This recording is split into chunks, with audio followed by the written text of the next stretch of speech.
Bueno, pues muy buenas tardes, bienvenidos y bienvenidas a mi canal de Twitch, que ya hacía tiempo que no entraba en el canal de Twitch, pero lo prometido es deuda. Hoy tenemos en mi canal de Twitch a la jugadora de fútbol profesional del Club Deportivo Badajoz, Clara Pascual. Muchísimas gracias por pasarte por mi canal, Clara. Hola, buenas tardes, gracias a ti, Roberto. Bueno, hoy vamos a hablar de fútbol en un día yo creo que a mí me parece un día importante después de lo que vimos en el Nou Camp. Yo creo que luego hablaremos de eso. 92.000 espectadores viendo un partido de fútbol femenino para que luego digan algunos que el fútbol femenino no vende, yo creo que sí que vende. Pero como en todas las entrevistas y como todos mis invitados, empezamos siempre un poco por el principio.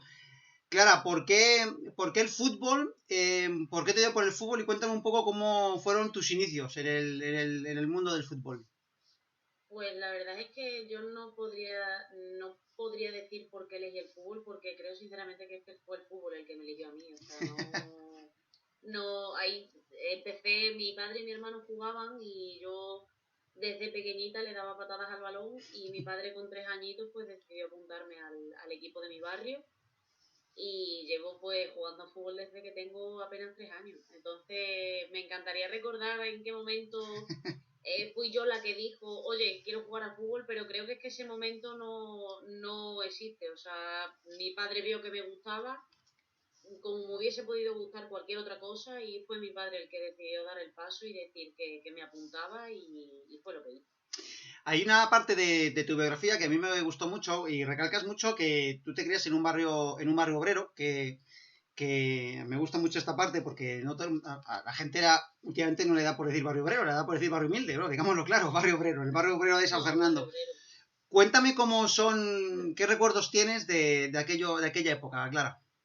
Pues mira, el equipo al que me apunta mi padre con 3 añitos es el equipo de mi barrio, de aquí, de la barriada de San Fernando, en Badajoz, y me apunta porque nosotros somos de allí de toda la vida, de toda mi familia es de allí, todos mis amigos son de allí, y la verdad es que siempre lo digo, y además cada vez que me preguntan, ¿no?, sobre mi vida personal, siempre recalco que jamás hubiera podido llegar a donde he llegado hoy si no me hubiera criado en ese entorno y con esa gente. Yo lo tengo clarísimo. Eh, Me he rodeado de gente, aparte de humilde, me he rodeado de gente súper trabajadora, y de gente que apostaba por un barrio al que apenas se le hacía caso desde aquí, desde el ayuntamiento. De hecho, mi abuelo fue uno de los que creó la asociación de vecinos del barrio, porque ni siquiera existía. Entonces, bueno, yo la verdad es que los recuerdos que tengo, para mí, puedo decir que soy una grandísima afortunada, porque eh, tengo recuerdos nuevos todos los días, porque la gente con la que empecé es la gente con la que sigo, y son mis amigos de toda la vida, mi familia, y los que me han ayudado a ser lo que soy y a comprender el deporte y la vida de la manera en la que lo comprendo. Hay un libro de Quique Peinado que se titula Futbolistas de izquierda que habla un poco de los orígenes, ¿no?, de muchos futbolistas que son de izquierdas, que no es muy fácil encontrar futbolistas de izquierdas, ¿no? No hay muchos, a los hay, pero no hay muchos, o por lo menos que le han dicho públicamente, y siempre remarcan ese origen humilde, ¿no?, de clase trabajadora y de lo que significó ellos el pertenecer a barrios más de clase trabajadora, ¿no?, donde esa conciencia del esfuerzo hace mella en él. ¿Tú crees que esto es así, Clara? Sí, a ver, yo creo que bueno, bueno, por ponerte un ejemplo, ¿no? Vives cosas que no se viven en otros sitios, porque yo, Claro. por ejemplo, tenía en mi equipo a dos chicos. Bueno, un año tuvimos a dos chicos que venían de un centro de menores, ¿no? Eran mis compañeros de equipo, y yo personalmente es cierto bueno, que económicamente he tenido siempre una situación cómoda, porque mi padre es maestro, ¿no? Y la verdad es que económicamente nunca he tenido ningún problema, y doy gracias por ello y soy afortunada, me consta. Pero, eh, por ejemplo, ese año aprendí a convivir con una realidad que para mí, para mis amigos, quizá era un poco difícil, porque estábamos hablando de dos compañeros que, en el caso de uno, su padre estaba en la cárcel, y su madre ejercía la prostitución. Y en el caso del otro chico, estaba en el centro de menores porque sus dos padres tenían adicción a las drogas y no podían hacerse cargo de él, ¿no? Entonces yo creo que esas cosas son las que quizás marcan un poco la diferencia a la hora de comprender la vida y de comprenderla a través del deporte, ¿no? Y estoy convencida de que eso yo he podido vivirlo porque me he criado en un barrio obrero y porque jamás en la vida me he avergonzado de ello y de hecho hoy en Tito soy lo que soy gracias a lo que me ha rodeado. En todas las entrevistas que han pasado, que he hecho por aquí en mi canal de Twitch y sobre todo el año pasado, cuando pasaban muchos deportistas, yo siempre les hacía una pregunta, porque claro, muchas veces hablamos del deporte profesional y muchas veces nos dejamos de lado lo que es el deporte de barrio, ¿no? Yo hablo del deporte popular, el deporte de base. ¿Tú crees que se está haciendo mucho en este país en general por el deporte, sobre todo en lugares más pequeños, ¿no? En ciudades más pequeñas, porque siempre nos fijamos en las grandes capitales o en las grandes provincias? ¿Pero tú crees que las instituciones se han volcado realmente en consolidar el deporte como una herramienta de transformación social? No, creo que no, porque solo tienes que ver cómo está estructurado y las posibilidades que tiene de verdad un deportista para dedicarle tiempo sin que le quite tiempo de otras cosas. Te hablo de aquí de la comunidad de Extremadura. Alberto Gil es oro olímpico en escalada. Él es de aquí, es de Cáceres, de la ciudad de Cáceres. Él no vive aquí. Él tiene que vivir en Barcelona. Eh, Eso significa que aquí no hay las infraestructuras que necesita un deportista de élite, eso para empezar. En el caso del fútbol, por ejemplo, aquí en Badajoz, hemos tenido equipos en primera división como el Santa Teresa, en el que yo también he jugado.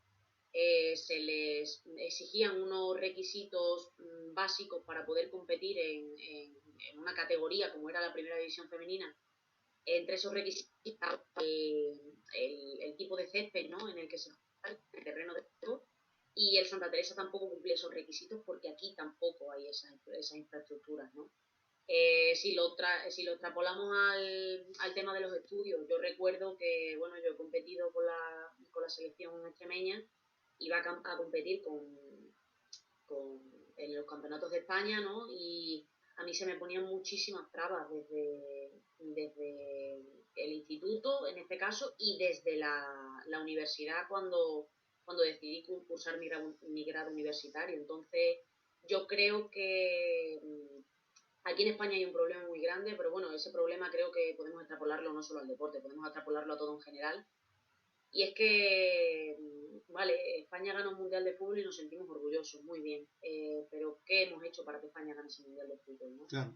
¿Qué hemos hecho para que Mireia Belmonte consiga el oro olímpico que consiguió en su momento?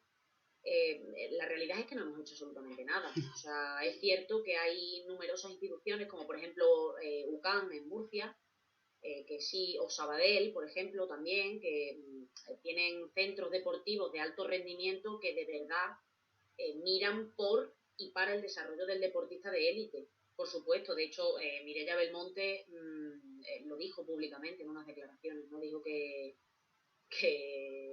si ella tenía que pagarse viajar a los Juegos Olímpicos, ella se lo pagaba encantada, pero que le daba un poco de vergüenza que es verdad que una deportista de su calibre, porque ella era una deportista consagrada, no tuviera unas instalaciones en las que poder entrenar y si esas instalaciones existían, como era su caso, no poder compaginarlo porque no existen programas de verdad que permitan al deportista compaginar una vida profesional con su vida formativa, ¿no? Claro. Por así decirlo.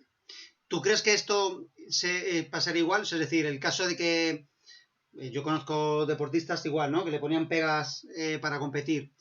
¿Crees que en el caso del fútbol femenino se puede igualar al del fútbol masculino? O sea, es decir, ¿hubiese pasado lo mismo si en lugar de llamarse Clara Pascual se hubiese llamado Raúl Pascual? ¿Te hubiesen puesto las mismas pegas para poder ir a competir? Yo creo, dependiendo, si te soy sincera, creo que depende también de un poco del nivel. Sí, no, deporte. Yo Sin creo duda. que hay... Sin duda, sin duda. Sí, hay muchísimo estigma. Yo, bueno, podría contar aquí una lista de barbaridades que he vivido siendo niña, porque claro, ahora el fútbol femenino, por supuesto, está a la orden del día y es maravilloso. Pero no os vayáis más lejos, 10 años atrás esto era una utopía, Total, una total. completa utopía, Sí. pero increíble. O sea, de hecho yo tengo 25 años, a mí mi padre cuando me apuntó a jugar a fútbol, yo tenía 3 añitos, por aquella época era impensable. Yo me he pegado 11 años en un equipo de niños, jugando con niños y compitiendo contra niños. Y en 11 años solo me he topado con 2 chicas que jugaban a fútbol en ligas masculinas, en 11 años de competición. O sea, esto que está pasando hoy en día es una utopía.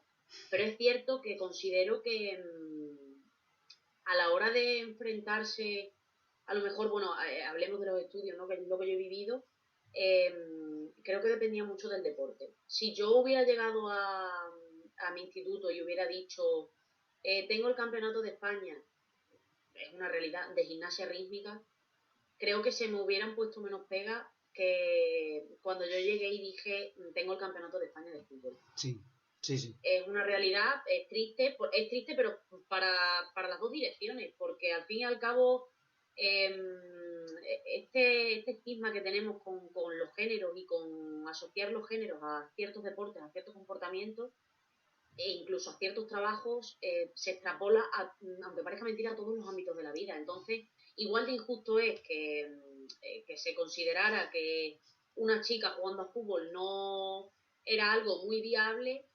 como injusto es para aquel chico que se presentara en clase diciendo tengo el campeonato de España de gimnasia rítmica y también le tomaran por el pito del Claro. sereno. Entonces, creo que es injusto, pero para las dos direcciones. Y por supuesto, sí, existen muchísimas diferencias en torno al, si yo hubiera dicho, me llamo Raúl y tengo el campeonato de España. Sí, por supuesto, claro que sí.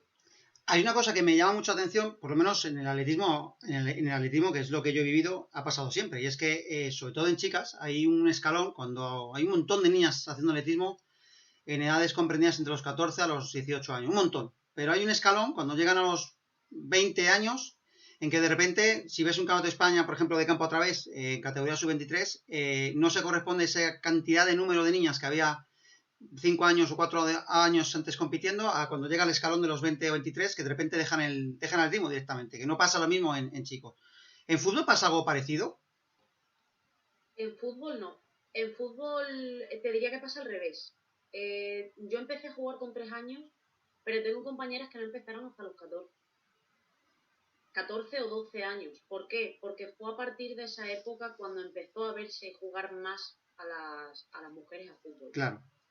Entonces, en el fútbol pasa, pues te diría casi que al revés. Es cierto que al llegar a los 18 años, en la etapa entre los 18 y los 20, pues bueno, algunas chicas deciden quizá dejar el fútbol porque empiezan los estudios universitarios, porque en el fútbol femenino es muy común.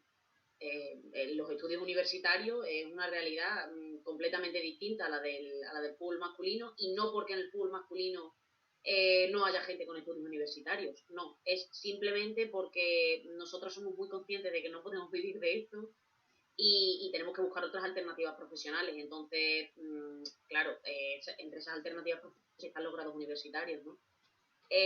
Algunas chicas, bueno, pues deciden, a lo mejor se trasladan de ciudad, prefieren estar un año sin jugar hasta que se adapten a su nueva residencia y, bueno, a lo mejor dejan el fútbol pues durante un año, de los 18 a los 19 o de los 19 a los 20, pero no es muy común, o sea, no es muy común. Aquí lo que ha pasado ha sido lo contrario, que hasta los 12, 14 años algunas no se atrevieron a jugar a fútbol o no dieron el paso de echarse adelante porque no existían equipos femeninos, Claro. punto número uno, y porque no era algo normal, por así decirlo, porque no lo veían y entonces como no lo veían, pues no sabían que esa posibilidad existía.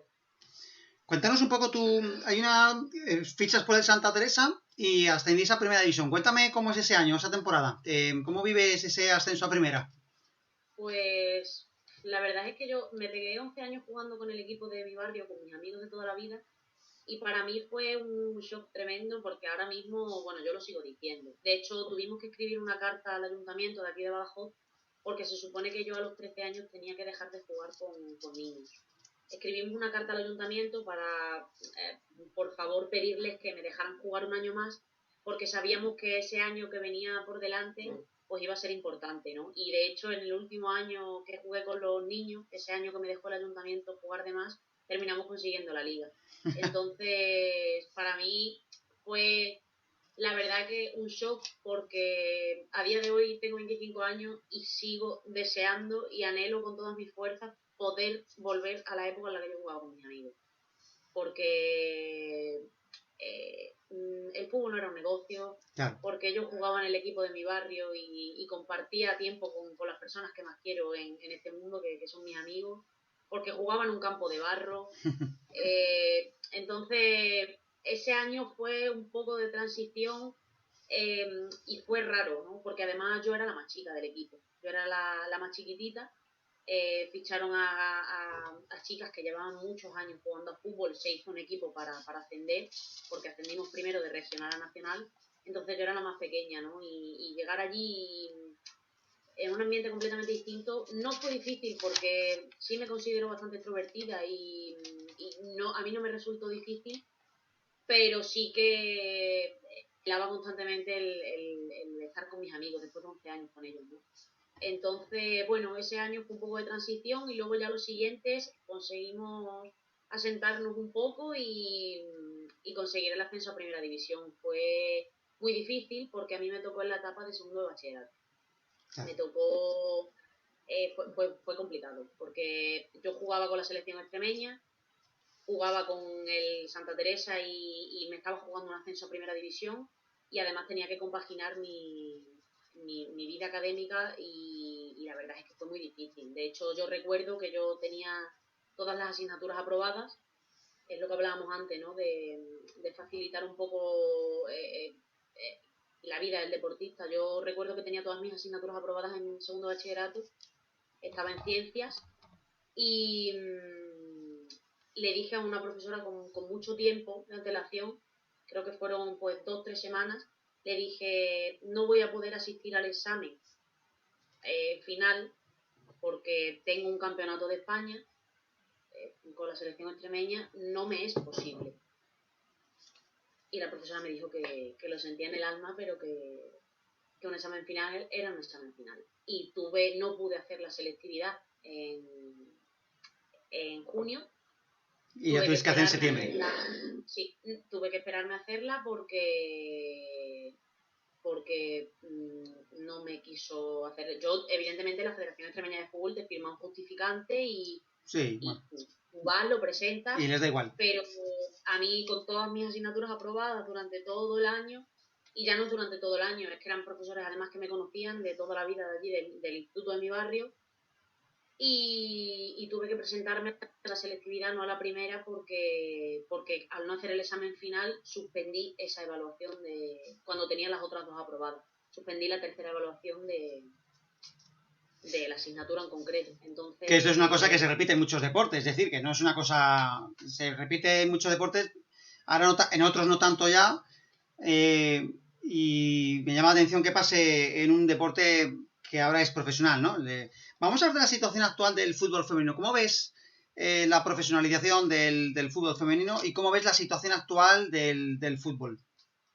Pues veo, sinceramente, a ver, la gente está muy contenta y yo, si soy también consecuente, es cierto que la realidad es que ahora mismo hay 100 pasos más de los que había hace 10 años, como te comentaba antes. Claro. Pero veo, sinceramente, desde la mayor objetividad posible, quizás es porque yo le busco 3 piedras siempre al gato, veo mucha paja alrededor. O sea, mucha paja.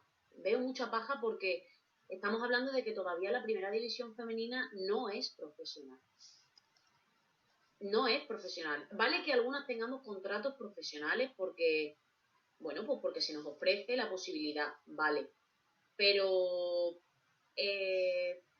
estamos hablando de que hay compañeras que no tienen un salario mínimo establecido en primera división, o no lo tenían hasta hace nada. Se ha llegado a un acuerdo con AFE ahora mismo, con el sindicato, para eso, para poder profesionalizar un poco más la Liga Femenina de Fútbol. Pero me estás hablando de que chicas que juegan en primera división no tenían su vida asegurada, ni sus pagas extras, ni cotizaban, ni absolutamente nada.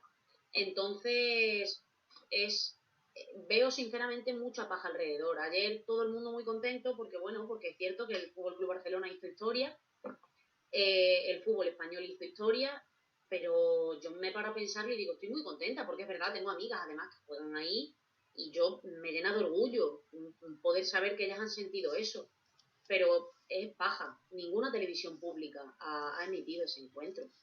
Totalmente Y de acuerdo. hablando de ninguna televisión, no estamos hablando de ninguna televisión pública, es que estamos hablando de incluso las televisiones privadas. Ahora mismo es Movistar quien tiene el monopolio, sabemos de Movistar La Liga y todo esto, y ni siquiera Movistar emitió el encuentro. El encuentro se emitió por DAZN. O sea, es algo que a mí personalmente, claro que me alegra. Por supuesto que me alegra lo que sucedió ayer. Más que nada porque es una manera de demostrarle al mundo que ese techo que se supone que hay no existe. Es un techo que nos han puesto. Y de cristal, como nos ponen para todo. Totalmente. Porque somos mujeres y porque nos ponen techos para todo. Y es una realidad. Totalmente. Pero es cierto es así. que, bueno, por supuesto que estoy contenta, claro, pero me enfada porque ningún medio público, ninguna televisión pública ha dado ese encuentro cuando se están televisando partidos de la Copa del Rey masculino y cuando se están televisando, que no estoy hablando ni de una final, es que hay encuentros de la Copa del Rey, semifinales y cuartos de final incluso, que se televisan. No, y que era un partido de Champions, que no era un partido cualquiera. No, y era un Madrid-Barça. Claro. O sea, encima. Claro. Me estás hablando también de que la Supercopa de España, ese maravilloso torneo que se han inventado y que se han llevado fuera de España, porque se lo han llevado fuera de España, también se televisa en la televisión pública. A un país donde se vulneran los derechos fundamentales todos los días. Efectivamente. Entonces, ¿estoy contenta por lo de ayer? Claro que sí. Pero estoy contenta a medias. Estoy contenta a medias porque yo hoy me levanto y veo muchos periódicos, y veo al Marca, y veo al AS, y veo al Mundo Deportivo, y madre mía, lo que pasó ayer, muy bien. Pero es que esa noticia está genial, porque está genial, claro que sí. Pero ¿quién lo emitió? Una semana antes tendríais que haber acribillado, claro, literalmente acribillado a la televisión pública diciendo, esto va a pasar, se tiene constancia de que va a haber 90.000 espectadores, porque eso se sabía, y ninguno de vosotros se digna a echar este encuentro en la televisión pública. Entonces, para mí, por cómo entiendo yo lo que es el mundo de la comunicación y por cómo entiendo lo que debería hacer la prensa, para mí no me vale de nada que saquéis hoy portada diciendo histórico, empoderamiento, que sí, claro que sí, que eso ya lo sabemos. Pero a mí lo que me vale es que una semana antes o 2 días antes estuvieseis diciendo esto es una auténtica vergüenza. Esto es una vergüenza. En un país en donde, además, el deporte femenino, o sea, es decir, los últimos 2 Juegos Olímpicos, tanto los Juegos Olímpicos de Río de Janeiro, incluso los Juegos Olímpicos de Londres, si me voy un poquito más atrás, fueron precisamente las mujeres las que dieron más medallas a España. Sí, y además, debo decirlo, es cierto que juego a fútbol y soy una afortunada, porque le doy patadas a un balón, pero tengo muchas compañeras, muchas. De hecho, para mí, mi referente como deportista, bueno, si me preguntas por el fútbol, te diré que es un chico, porque en mi época yo no tenía referente femenino, pero si a mí a día de hoy me preguntas quién es mi referente en el deporte, yo te digo que Mireia Belmonte, yo lo tengo clarísimo. O sea, para mí es titánico el esfuerzo que hacen otras deportistas, el balonmano. Por Dios, admiro muchísimo a Carmen Martín, o sea, esto es una maravilla. Silvia Navarro, son jugadoras que llevan años, no, fuera de España, porque no les damos el valor que aquí se merecen. Totalmente de acuerdo. Y jugadoras a las que yo admiro, igual que el waterpolo, a Jennifer, ¿no? Es algo que... O en baloncesto. Pues baloncesto también. Es algo que, bueno, a mí me hace sentirme muy orgullosa, pero que me da mucha rabia porque dentro de la discriminación que existe hacia el deporte femenino soy una afortunada. Porque, repito, hoy sí se han abierto portadas de periódicos y de medios de comunicación con lo que pasó ayer en el Camp Nou, Pero yo recuerdo que cuando Mireia Belmonte ganó un oro olímpico, solo 2 periódicos nacionales, solo 2, abrieron con la portada de Mireia Belmonte con un oro olímpico. Eso es verdad. Entonces yo, dentro de la discriminación que sufrimos, por supuesto, las mujeres en el deporte, sé que soy una afortunada. Luego hablaremos de tu situación actual, que me parece que va a ser un poco el centro de la entrevista. Pero sí que me gustaría que... Yo estoy muy preocupado sobre todo en el fútbol, en otros deportes también, pero en especial en el fútbol. Y quería que nos contaras un poco cómo estás viendo desde tu perspectiva el problema que se está viendo en algunos campos de fútbol con el racismo y la homofobia que se está viviendo en algunos campos de fútbol. ¿Y qué opinión tienes sobre esto? A ver, es que... Y el machismo, homofobia claro, y machismo. Claro, es que, a ver, me podría poner a contar miles de cosas que a mí me han pasado desde que yo estoy jugando a fútbol, desde que empecé con 3 añitos, sobre todo casos machistas, ¿no? Porque, Y bueno, estigmatización. claro, los insultos que proferían hacia mi persona, evidentemente, machistas.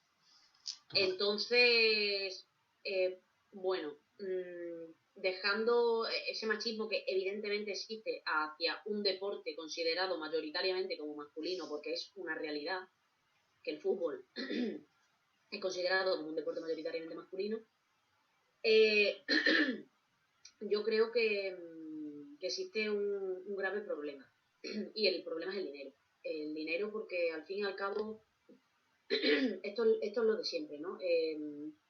Dicen siempre, no, porque tu color de piel, el color de piel da igual. Es que da igual. Es la O pasta. sea, el color de piel da igual, que seas un hombre o una mujer da igual. Aquí el problema es que hay una aporofobia tremenda. Se le tiene un miedo al pobre y un asco y un desprecio. Total. Que no es ni medianamente normal. Es clasismo. Entonces, lo que pasa en el mundo del fútbol es que escuchamos insultos racistas en todos los partidos, sí. Echamos la vista al lado en todos los partidos, también. La Liga Profesional de Fútbol, bueno, ya conocemos al señor Tebas, solo toma cartas en el asunto cuando públicamente en una televisión que por supuesto tiene intereses detrás, está clarísimo, se destapa que ha habido un caso de racismo. O sea, se enfoca a un aficionado o a una parte de la grada llamando mono a cualquier jugador o haciéndole un o cualquier tipo de insulto racista. La Liga Profesional de Fútbol solo entra en acción cuando esas cosas se localizan públicamente. Las que no se localizan públicamente suceden 10.000 millones de veces más que las que se localizan públicamente. Están en todos los campos de fútbol base, en todos. Total. En todos. Están en todos los campos de fútbol profesional. Fútbol femenino, fútbol masculino, da igual, es fútbol, es deporte. Están en todos lados, pero sobre todo considero que en el fútbol. Hay un grandísimo problema de base y es que en el baloncesto jamás el NBA, por ejemplo, en la liga aquí española de baloncesto, escuchas a ningún jugador proferirle ningún insulto al árbitro. Ninguno. Porque como se le levante un poco la voz al árbitro, técnica. se van a la calle. Sí. Se van a la calle. ¿Tú crees que tiene que ver algo esto también con...? Pues yo muchas veces... Esto he hablado muchas veces con amigos, ¿no? De la formación. O sea, es decir, la cultura, la educación... Porque yo tengo la sensación de que un jugador de baloncesto no tiene que ver con un jugador de fútbol. Y me refiero en cuanto a formación personal. Culturalmente, no, nada. O sea, culturalmente, personalmente, el desarrollo que hay es tremendo. O sea, de hecho, bueno, aquí podemos poner... A ver, es cierto que en el mundo del fútbol, bueno, pues también los hay porque hay gente sí, bueno, muy en condiciones muy formada y desarrollada. Claro, que hay muchas excepciones, sí. Claro, Andrés Iniesta es un ejemplo. Por ejemplo, sí. O sea, hay gente que está muy formada.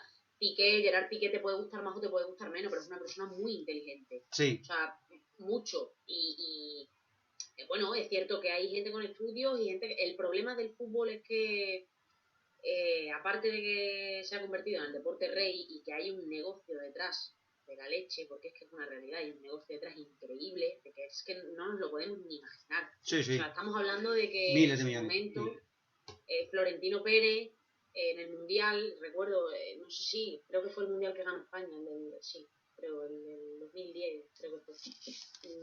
2010, no me acuerdo, 2008, no sé, no me acuerdo. Estamos hablando de que fichó a James Rodríguez, porque James Rodríguez, un jugador colombiano, había hecho un mundial increíble además, y es cierto, el chico hizo un mundial tremendo.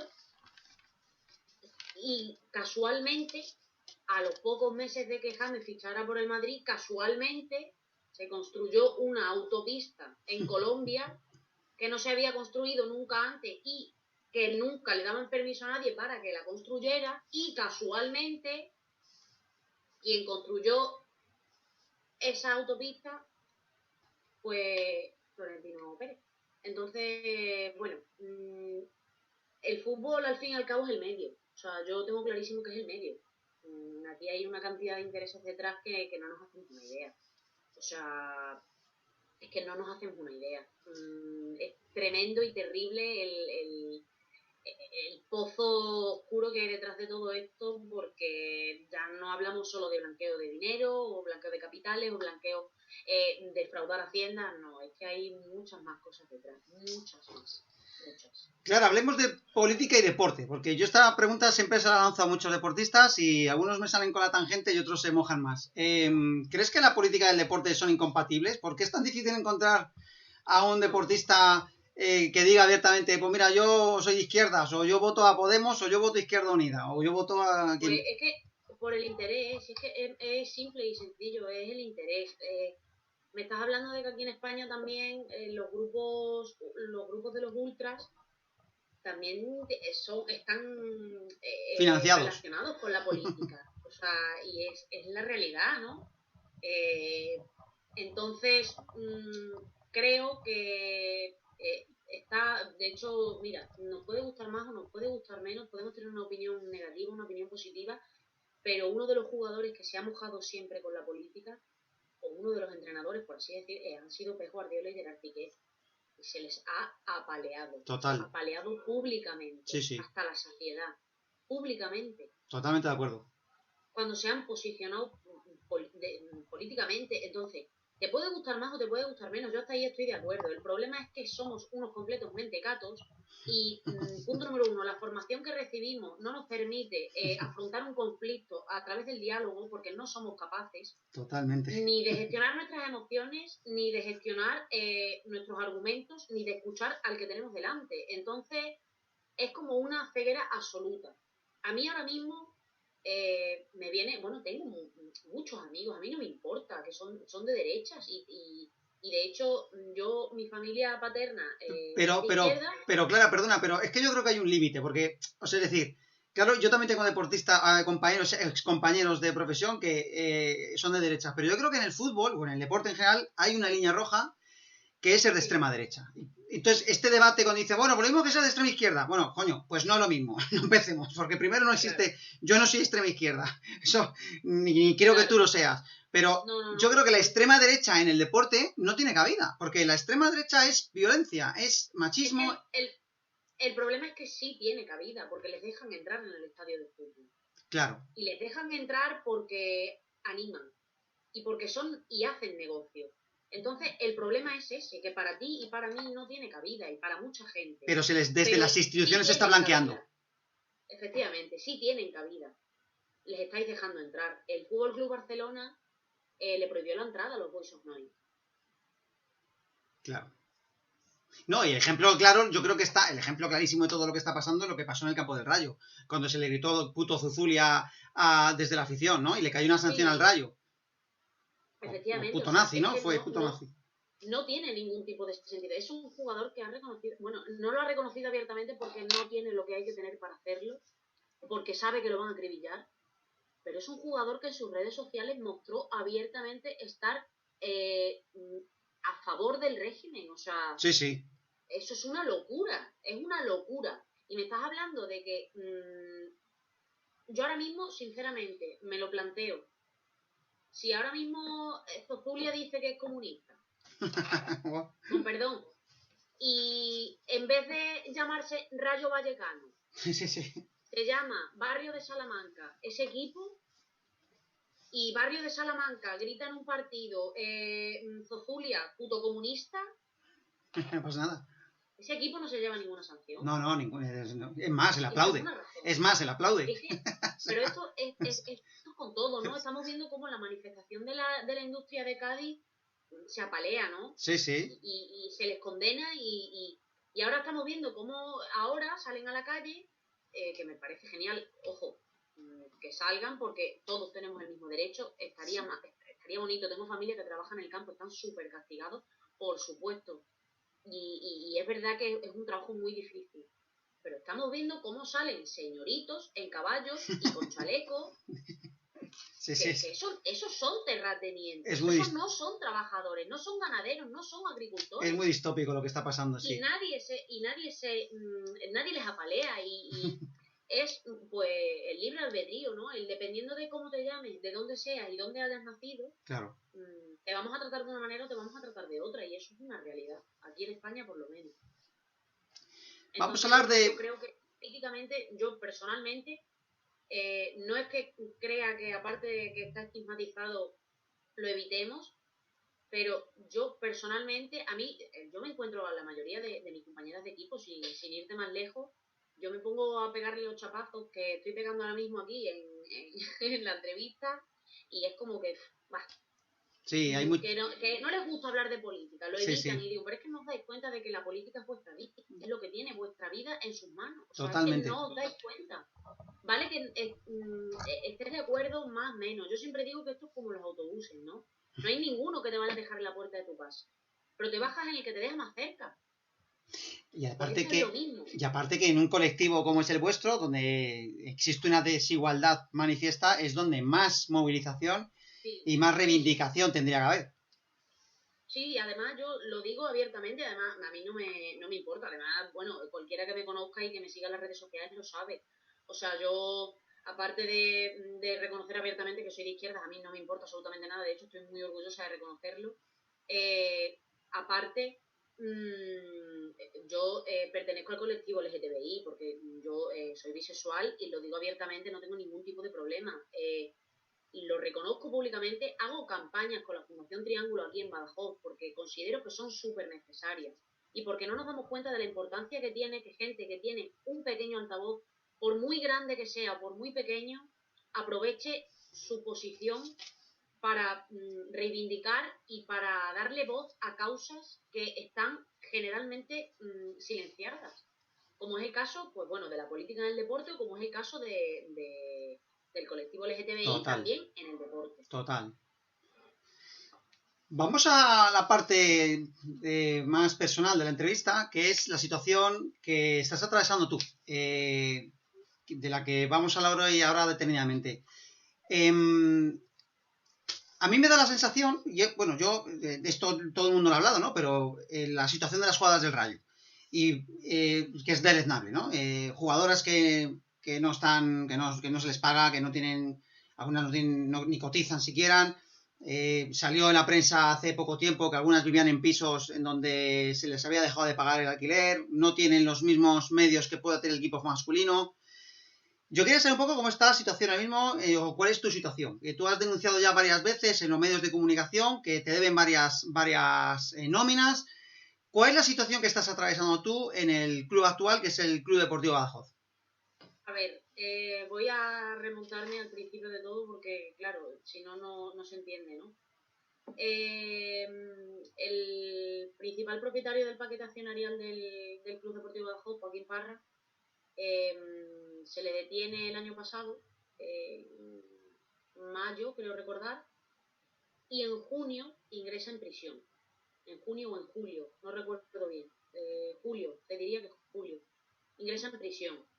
A nosotras, pues, se nos dice que si queremos renovar con el club, tal cual, nosotras conociendo la situación del presidente, decidimos renovar con el club.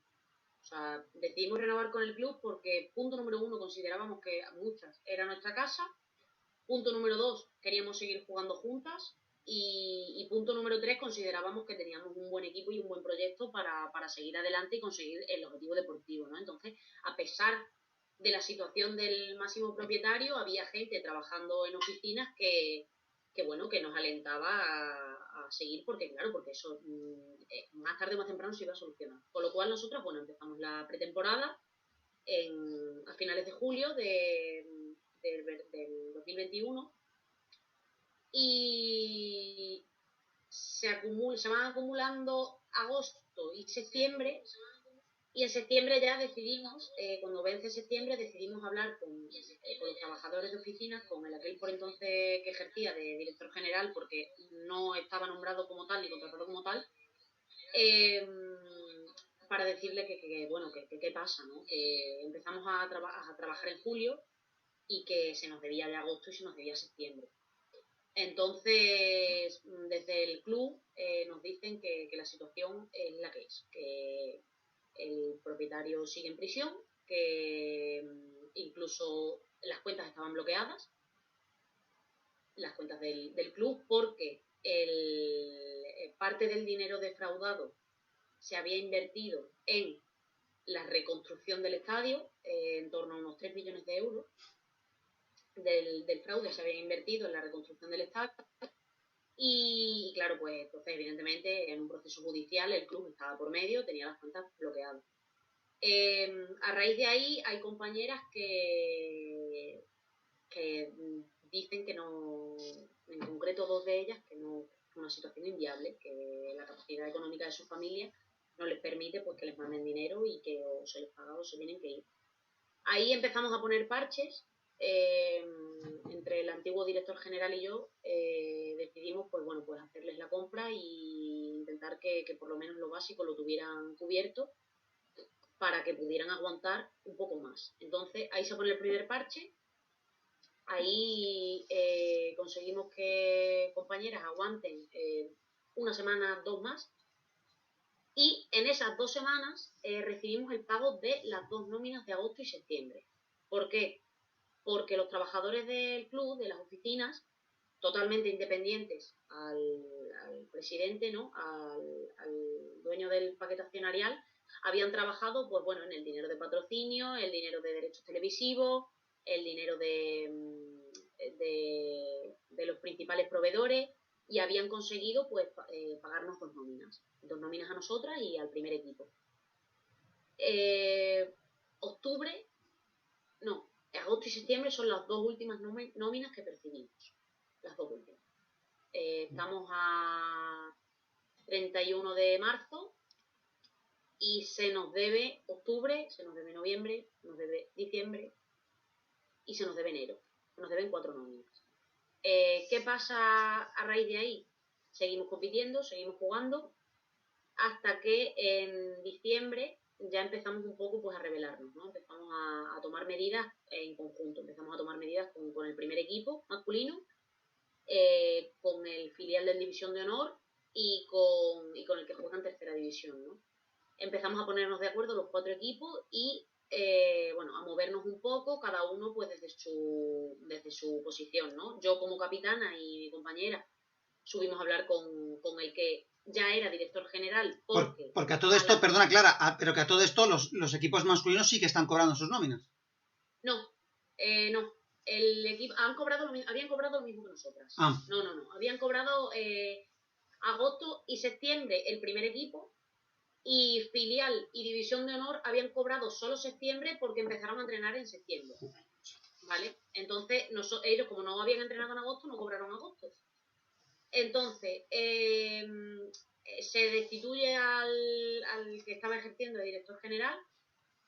Digo ejerciendo porque en verdad no estaba contratado como tal, y se pone a otro director general, ¿no? Como director deportivo. Desde nuestra posición, los equipos, pues empezamos a hablar con este director y empezamos a tomar cartas en el asunto, ¿no? Y empezamos a decir, esto es lo que hay. Hay compañeras a las que les pasa esto, que son datos que no se cuentan porque vulneras un poco la intimidad de tus compañeras, pero hay compañeras que están pasando por esto y por esto. Y esto es una auténtica vergüenza. Entonces, nosotros ya nos hemos puesto en contacto con AFE, que es el Sindicato de Futbolistas Españoles, o se soluciona o se tomarán medidas al respecto. Lo único que pedimos es que habléis desde el club con AFE para darles soluciones o para decirles qué está pasando. Vale, pues eso antes de las vacaciones de Navidad. Pasan las vacaciones de Navidad, AFE se pone en contacto con el club, no recibe ningún tipo de respuesta y la única respuesta que recibe, la recibe pues ofendida. Pero ¿cómo vais a tomar medidas legales en el asunto si ni siquiera habéis hablado con nosotros? Que AFE, el sindicato, que evidentemente defiende nuestros derechos, dice, hemos hablado con vosotros pero no habéis contestado. Entonces, como no habéis contestado, se han tomado ya medidas legales. O se van a tomar medidas legales, ¿no? A raíz de ahí, pasan las vacaciones de Navidad, sucede esto, y vemos que no hay ningún tipo de solución ni a corto ni a largo plazo, porque claro, a nosotras no se nos plantea ninguna solución a largo plazo. O sea, si me dices, mira, dentro de un mes va a pasar esto, a lo mejor esperamos ese mes, pero es que ni siquiera a largo plazo se nos había planteado absolutamente nada. Claro, y el club durante todo este tiempo no hay ningún tipo de comunicación, no os explican el futuro inmediato. Claro, el problema... Un momento, voy a encender la luz porque me estoy quedando ya sin luz. Ahí estamos. El problema de todo esto es que el club sí... hay trabajadores en el club, ¿no? Y los trabajadores del club, por supuesto, se desviven con nosotras y por nosotras porque ellos están pasando por lo mismo. O sea, ellos tampoco están cobrando. Ellos son trabajadores del club, son de aquí debajo. No son peones del presidente. O sea, son trabajadores, como nosotras. ¿Hay comunicación? Sí. ¿Que la hay con los que de verdad mandan y con los que de verdad tienen que solucionar esto? No. Y no porque nosotras no lo intentemos. Entonces, en enero... hablo con AFE porque, bueno, como representante de mi equipo, soy yo la que mantenía contacto con el sindicato. Decidimos sacar un comunicado público. Un comunicado público en el que se cuenten pues un poco las vergüenzas por las que estamos pasando, ¿no? Esto todo fue pues de la noche a la mañana. ¿Por qué? Porque el director general iba a hablar con el presidente, con Joaquín Parra, a la prisión en la que él estaba, ¿no? En Alacorín de la Torre. Iba a hablar un miércoles con él para decirle que la única opción era que vendiera el club, ¿no? Que él no podía aportar la liquidez suficiente que vendiera el club. Entonces el martes a mí, deprisa y corriendo, con AFE, se me ocurre que saquemos un comunicado público para ejercer presión de cara a esa reunión del miércoles. AFE me dice que sí, que claro, que saquemos el comunicado adelante, que sí, que es una grandísima idea. ¿Qué pasa? Que a mí se me ocurre unir fuerzas, y unir fuerzas con el División de Honor, en este caso, y con el filial. AFE me dice que le parece una idea maravillosa. ¿Por qué? Pues porque es fútbol masculino, y porque nos guste más o nos guste menos, se nos iba a hacer más caso si unimos fuerzas. Entonces, bueno, ¡qué vergüenza! Sí, es así, es una realidad. ¡Qué vergüenza!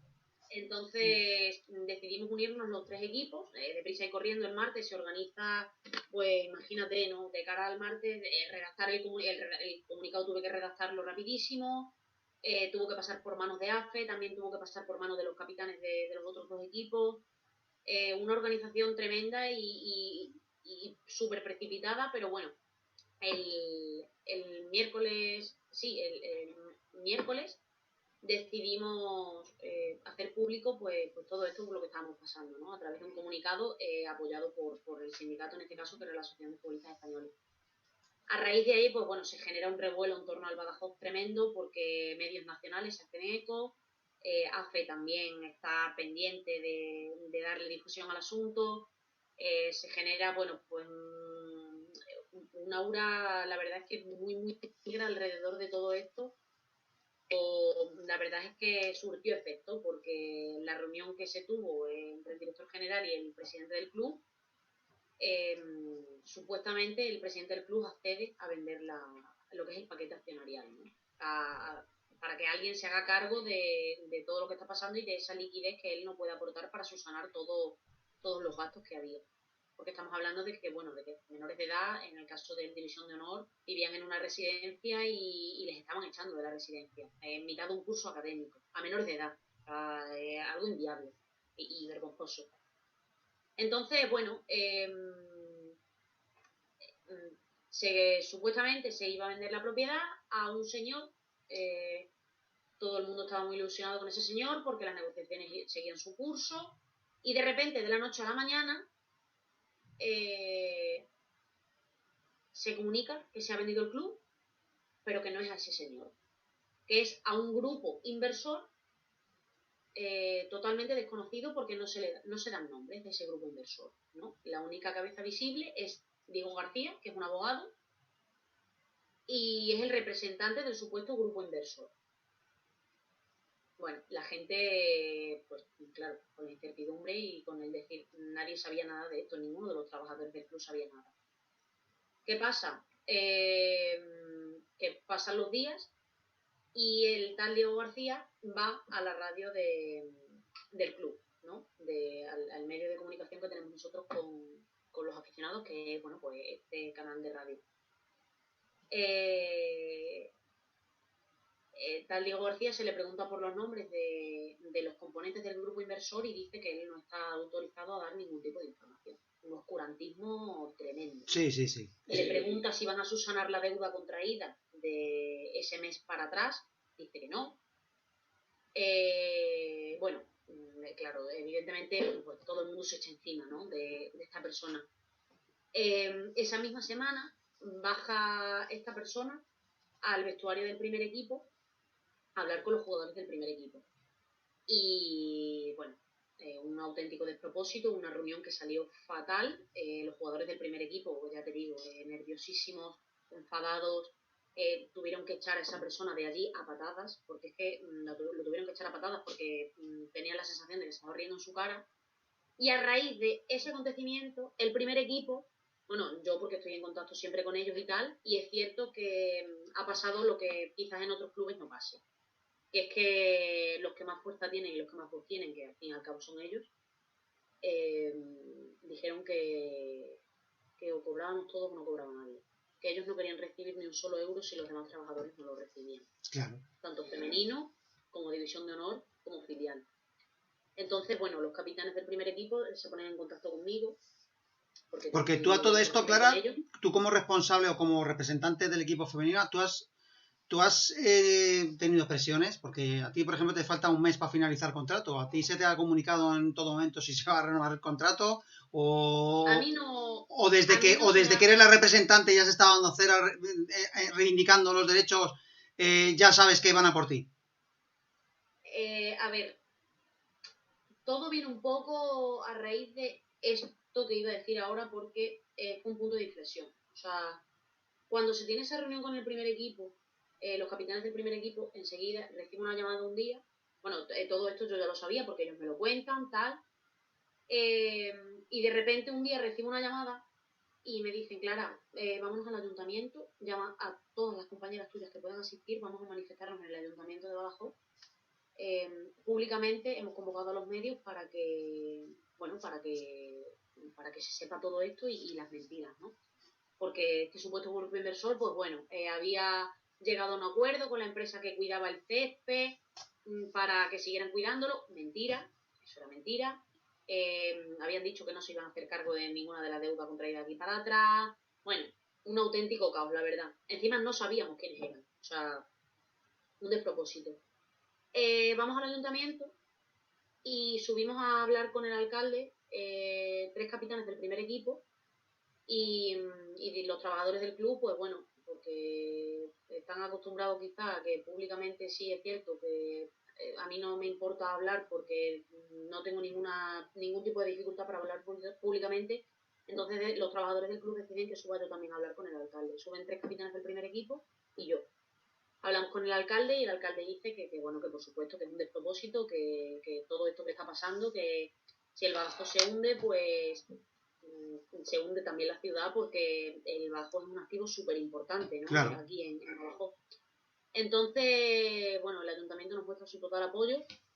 Bajamos del ayuntamiento y nos atienden los medios. Entonces, en el momento en el que nos atienden los medios, hablan 2 capitanes del primer equipo y cuando va a hablar el tercero, se le dice que no hable y que hable yo, ¿vale? Que hablase yo porque sabían de más y de sobra que yo iba a decir las mentiras y que yo no tenía ningún tipo de problema ni de tapujo para decir las cosas. Entonces, públicamente yo destapo una de las mentiras del nuevo grupo inversor, ¿no? Que es que decían que habían llegado a un acuerdo con Royal Bear, que es la empresa que se encargaba del mantenimiento del césped, y yo públicamente destapo que ese acuerdo es mentira. Públicamente lo destapo. Ese acuerdo es mentira porque se había hablado con la empresa y con los trabajadores de la empresa y ese acuerdo no existía. O sea, era una mentira para calmar a la masa, a los aficionados del Badajoz, y para que vieran que, bueno, que todo seguía su curso y que todo era algo normal. Entonces yo públicamente destapo esa mentira. A raíz de ahí, no lo considero presión porque la verdad es que, sinceramente, a mí no me presiona nadie, o sea, yo eso lo tengo muy claro. Pero sí que es cierto que ya había muchas miradas puestas en mí. Y De había hecho, miradas porque... cuando concertamos esta entrevista, tú recibes una llamada. Sí, efectivamente. Recibo una llamada en la que, entiendo perfectamente que al fin y al cabo, vale, yo soy Clara, pero estoy asociada a la imagen del Club Deportivo Badajoz. Entonces, me guste más o me guste menos, el Club Deportivo Badajoz ahora mismo pertenece a quien pertenece, ¿no? Y si a quien pertenece no le gusta lo que está leyendo acerca de una entrevista, evidentemente pues se pone en contacto conmigo y... Claro, pero el club tiene que pagar su parte de su culpa, ¿no? Entiendo, o sea, decir... Claro. Claro. Entonces, presiones como tal, yo sinceramente no he sentido la presión porque, vuelvo a repetir, a mí no me presiona nadie, o sea, no he sentido nunca esa presión porque he sentido la necesidad de dar un paso atrás, la verdad, no creo que la vaya a sentir ahora, pero sí que es cierto que sabes que te miran con lupa, eres consciente de que cualquier cosa que digas se va a poder utilizar en tu contra, porque es una realidad. O sea, cualquier cosa que digas puede utilizarse en tu contra. Entonces, yo públicamente no tengo ningún tipo de problema, todos los aficionados del Badajoz lo saben. Nunca me he callado, públicamente he dicho lo que creía y lo que consideraba, y independientemente de cómo se llame el propietario del club, porque además a mí personalmente me duele porque soy de este club de toda la vida, porque mi abuelo es uno de los primeros abonados de este club, y porque a mí me duele ver cómo mi abuelo sufre por el equipo de su vida y cómo sufre por ver cómo nos ningunean y cómo nos utilizan, ¿no? Entonces, era algo que a mí me dolía personalmente, no solo ya profesionalmente, porque considero que, está claro que soy una persona que lucha por sus derechos laborales y por sus derechos humanos. Claro. Y los derechos laborales pues se están vulnerando completamente. Totalmente. Es una realidad, se están vulnerando. Y a nivel mental, el rendimiento, porque siempre cuando hablamos de lo que está pasando en Badajoz o lo que está pasando con el Rayo Vallecano de chicas, siempre nos dejamos, yo como deportivo o deportista, siempre digo, joder, ¿y el rendimiento deportivo? ¿Os ha afectado el rendimiento deportivo todos estos meses de incertidumbre? Pues, a ver, personalmente, yo me lesioné en septiembre del ligamento cruzado anterior. Yo no he jugado esta temporada, porque sigo recuperándome. Porque, me tuvieron que intervenir y tal. Entonces, lo personal, anímicamente y psicológicamente, ha sido el peor año, literalmente, de mi vida de deportista. O sea, el peor año, sin duda alguna. No me extraña. El peor año porque... además de que llegas a los entrenamientos y tú no puedes entrenar con tus compañeras, que es lo que te gusta y lo que de verdad te llena, estás en el entrenamiento recibiendo una media de 4 o 5 llamadas. 4 o 5 llamadas en las que se te comunica pues o que no vas a cobrar tampoco ese mes, o que una compañera tuya no ha ido a entrenar porque pues evidentemente se ha declarado un acto de rebeldía. Otra llamada para que me digan desde los trabajadores del club, oye, mira, pues mañana tienes una entrevista con fulanito que te va a decir o te va a preguntar acerca del tema. Otra llamada para... Sí, como que todo muy negativo. Claro, otra llamada de AFE diciéndome, pues mira, pues hemos hablado con los responsables y no se nos da ninguna solución. Entonces, anímicamente y psicológicamente, personalmente, es un año fatídico, pero fatídico. Ahora, a nivel de mi equipo, pues te puedes imaginar, ¿no? Yo recibía mensajes y llamadas de mis compañeras cada 2 por 3. Cada 2 por 3 diciéndome, oye, ¿sabes cuándo vamos a cobrar? Oye, yo no aguanto más, yo no tengo comida en la nevera, no tengo cómo pagar el piso, el casero no para de preguntarme, un largo etcétera que se hace, la verdad, que Claro, que es intolerable y que es pesado. imposible concentrarse en un partido de fútbol una temporada cuando tienes esas carencias, cuando estás más preocupado de cómo termina el mes que de jugar el partido de fútbol. Es que es imposible. Efectivamente. Y es cierto que bueno, yo sí algo saco de este año es el valor personal y la capacidad que tienen mis compañeras para haber sacado todo esto adelante, porque ahora mismo nosotras seguimos con el objetivo deportivo conseguido. O sea, faltan 3 jornadas, pero nosotras ahora mismo el objetivo deportivo por ahora lo estamos consiguiendo. Y a mí me parece, la verdad, que admirable. Admirable porque ha sido un año terrible y que sigas ahí en lo alto de la tabla y estés luchando por un ascenso después de todo lo que está pasando, para mí, de verdad, personalmente, siga yo jugando a fútbol o no siga jugando, o siga con ellas o no siga con ellas, o el Badajoz saque sección femenina o no la saque, a mí me hace sentirme, la verdad, que plena y orgullosa del valor y de la integridad que tienen ellas, tanto como deportistas como personas. Pues vamos llegando a la parte final de la entrevista. Se nos ha pasado el tiempo. Estaremos aquí, yo creo que otra hora más, hablando sobre fútbol, política y mafia. Vamos a la parte final. Preguntas cortas, respuestas cortas, como todos los invitados y las invitadas que pasan por mi canal. Empezamos por un libro. Un libro.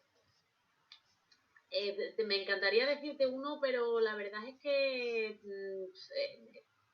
por suerte o por desgracia, lo que más me gusta es la poesía. Entonces, mi autor preferido es Francisco de Quevedo y no te puedo decir un libro porque, bueno, suelen ser antologías. Todos. Pero te diría que... Toda su obra. Te voy a decir un poema porque no te puedo decir un libro, pero te diría que Amor constante más allá de la muerte, de Francisco de Quevedo. Una canción. Una canción. Bueno, I Don't Wanna Miss a Thing, de Aerosmith. Una película. Pulp Fiction, de Tarantino. Qué buena. Un aroma. ¿Una? ¿Perdón? Un aroma. Un aroma. Mi abuela, en la casa de mi abuela, sí. El mejor partido. El mejor partido, el que ganó mi padre hace un par de años. Así que yo con ese me quedo. Antes hemos hablado de Mireia de Monte, vamos a cambiar un referente en el mundo del fútbol. Carles Puyol. Badajoz.